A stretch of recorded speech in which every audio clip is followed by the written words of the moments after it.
Baik pemirsa Jambi TV, dimanapun Anda berada, kita kembali lagi dalam talk show eksklusif Jambi TV. Kali ini spesial episode bersama dengan Bupati Batanghari, Bapak Muhammad Fadil Arif.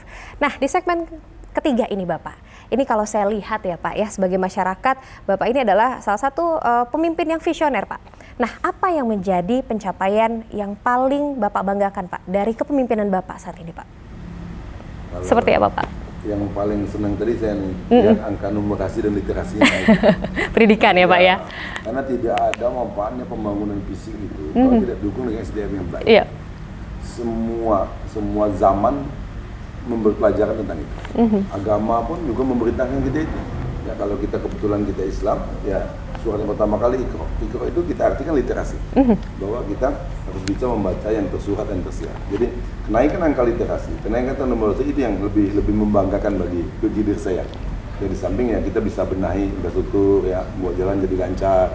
Kalau dulu mau pergi kondangan ke desa, waktunya lebih panjang, sekarang lebih singkat. Tapi yang paling senang itu, karena manusia yang cerdas itu dia akan bisa mengelola alam ini dengan baik, akan bisa mengelola kehidupannya lebih baik.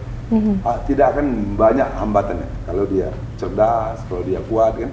Nah itu yang paling membanggakan saya, naiknya angka literasi dan numerasi. Dan cita-cita saya sebagai pribadi dan juga sebagai bupati, dan kita yakin semua cita-cita masyarakat Kabupaten Batanghari bagaimana literasi dan numerasinya mencapai angka 8, sehingga nanti anak-anak Batanghari ini ketemu dengan anak-anak lain, bisa pada saat kuliah, bisa pada saat bekerja, mereka tidak akan kalah berkompetisi lagi. Tidak kalah saing ya Pak ya? Ya, ketemu anak Jakarta tidak kalah lagi, ketemu anak Bandung tidak kalah lagi. Kan? Biasa aja udah ya Pak? Ya, udah biasa.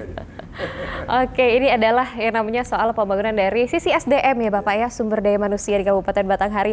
Bapak, ini kan kita saat ini sedang menghadapi yang namanya efisiensi Pak. Semuanya menghadapi efisiensi Pak.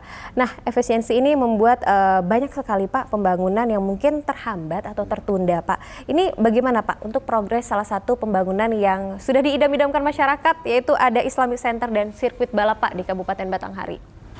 Jadi memang ada terhambat ya, tapi kita yakin pasti ada rahasia Tuhan di balik. Nah, jadi tahun ini karena adanya efisiensi maka dana Islamic Center-nya kita kurangi.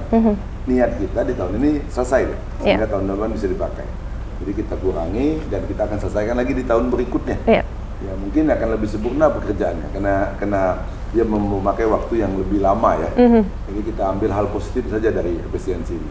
Kemudian sirkuit ya kita tunda pembangunannya karena ternyata juga tanahnya perlu ditambah. Nah, dulu kita berpikir nambah tanah di tahun ini terus langsung dilakukan pembangunan tahun ini. Dengan adanya efisiensi ya tahun ini kita tambah tanahnya dulu supaya nanti pada saat jadi representatif. Kita begitu banyak melihat pembangunan ya, venue-nya dibangun tapi tempat parkirnya tidak memadai, halamannya tidak memadai, tidak maksimal ya Pak ya. Penny tadi, Tipani tadi, bagaimana kita membangun sesuatu dia tetap hijau, nah, jadi udaranya tetap segar.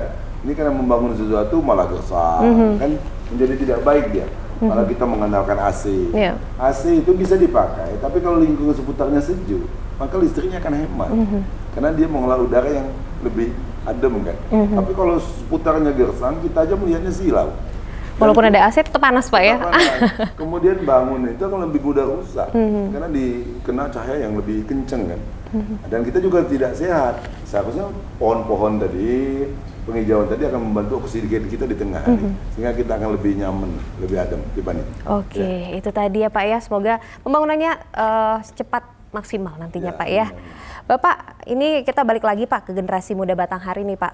Apalagi nih Pak, saat ini kan Pak generasi muda Batanghari ini sudah cukup banyak ya Pak ya. Kalau saya pikir teman-teman saya di Kota Jambi juga ternyata adalah anak asli dari Batanghari, dari Bulian, dari mana-mana Pak, dari Mersam. Bapak, menurut Bapak apa pesan untuk generasi muda Batanghari dalam mencapai kemajuan nih Pak dan ikut berperan dalam pemberdayaan daerah Pak? Yang pertama, tetaplah ya rangsang jiwa kreativitas, jangan takut mencoba. Kemudian jangan pernah menentukan profesi mana yang paling cocok untuk kita. Karena kadang-kadang yang kita inginkan tidaklah sesuatu yang kita butuhkan. Yakinlah bahwa Allah memberikan yang terbaik untuk kita.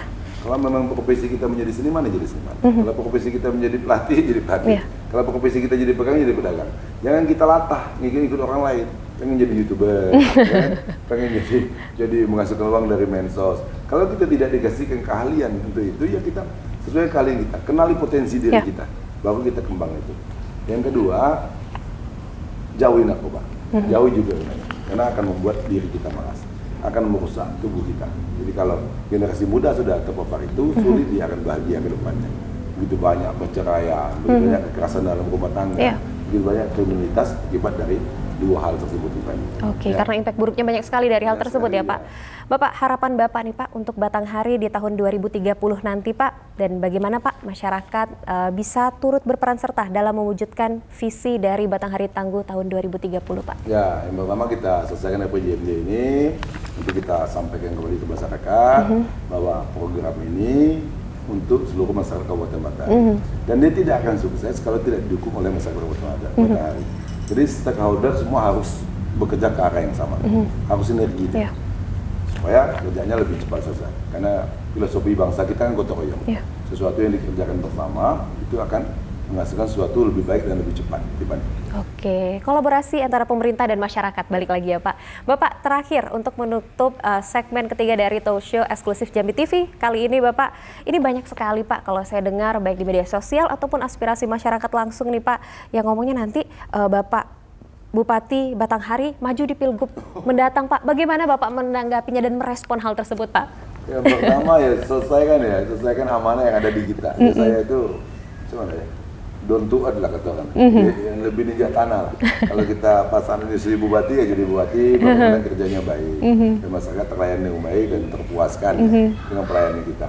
Saya pengen mempertahankan, karena setiap tahun saya melakukan survei secara pribadi, kepuasan masyarakat terhadap kinerja. Jadi di beberapa tahun ini di angka 88%, ini mau coba kita pertahankan. Kemudian, kalau memang ada yang baik untuk jalan gubernur ya silakan lah. Saya di jalan bupati juga tiba ini dulu dalam keadaan terpaksa karena panggilan nurani untuk daerah ini ya. Tapi kalau soal maju ke sana ya nanti berjalan dekat. Dulu saya survei di tahun 2024 awal tidak setuju masyarakat Batanghari ini saya jalan gubernur. Tapi sekarang isunya banyak sekali Pak. Karena tahu kan, karena tidak boleh lagi jalan bupati ngomongnya jadi beda. Kalau saat itu 70% lebih ya tidak setuju ya. Tidak setuju kalau saya jalan ke tempat lain. Saya tuh sangat percaya ya, survei yang dilakukan dengan benar, dengan metode yang baik dan tidak dimanipulasi datanya, menggambarkan aspirasi masyarakat. Oke, mungkin kemarin masyarakat ingin Bapak memaksimalkan Batanghari dulu kali Pak. Mungkin. Kita nggak tahu kalau pemilihan mendatang ya Pak ya. Oke, Bapak terima kasih banyak tentunya Bapak. Semoga ini kita membahas mengenai visi Batanghari Tangguh 2030 ini dapat maksimal nantinya terwujud Bapak. Semua pencapaian yang Bapak inginkan bersama dengan pemerintah Kabupaten Batanghari bisa terwujud di 2030.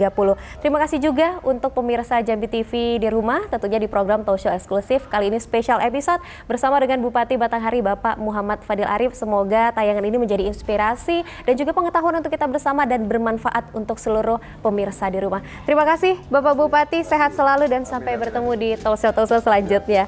Dan tentunya demikian pemirsa di rumah, talk show eksklusif kali ini semoga kita semua selalu diberikan kesuksesan dan kemajuan. Selamat pagi dan salam sejahtera untuk kita semua. Wassalamualaikum warahmatullahi wabarakatuh.